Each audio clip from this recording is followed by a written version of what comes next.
పరారీలో ఉన్న choreographer Johnny master ని పోలీసులు అరెస్ట్ చేశారు. అతన్ని బెంగళూరులో సైబరాబాద్ ఎస్ఓటీ పోలీసులు అదుపులోకి తీసుకున్నారు. అతన్ని హైదరాబాద్ కి తరలిస్తున్నారు. కాగా జానీ మాస్టర్ ఉత్తరాది రాష్ట్రాలకు పారిపోయాడని, హైదరాబాద్ లోని తన స్నేహితుల ఇళ్లలో తలదాచుకుంటున్నాడు అంటూ ప్రచారాలు జరగ్గా తాజాగా అతన్ని బెంగళూరులో పోలీసులు అరెస్ట్ చేశారు. మొత్తం 4 బృందాలు జానీ మాస్టర్ కోసం గాలింపు చేపట్టాయి. కాగా గతంలో కూడా ఇలాంటి ఆరోపణలతో జానీ మాస్టర్ 6 నెలలు జైల్లో ఉన్నాడు. మహిళా కమిషన్లోనూ జానీ మాస్టర్ అలియాస్ షేక్ జానీ బాషాపై ఫిర్యాదు నమోదైంది. ఈ మేరకు బాధితురాలితో కలిసి పలు మహిళా సంఘాల నాయకులు మహిళా కమిషన్కు ఫిర్యాదు చేశారు.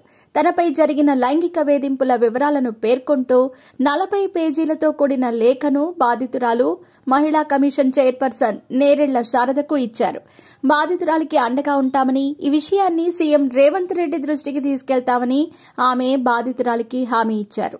జానీ మాస్టర్ లైంగిక ఆరోపణల కేసు టాలీవుడ్ ఇండస్ట్రీలో తీవ్ర దుమారం రేపుతోంది. అతని దగ్గర పనిచేసే అసిస్టెంట్ మహిళా కొరియోగ్రాఫర్ జానీపై లైంగిక ఆరోపణల కేసు పెట్టడం ప్రకంపనలు సృష్టిస్తోంది.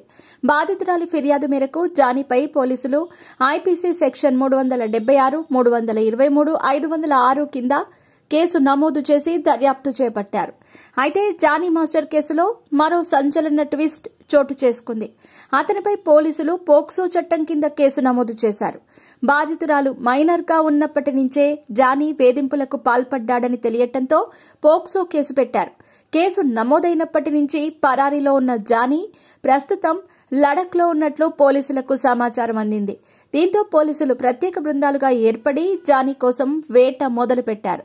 తాజాగా అతన్ని పోలీసులు అరెస్ట్ చేశారు.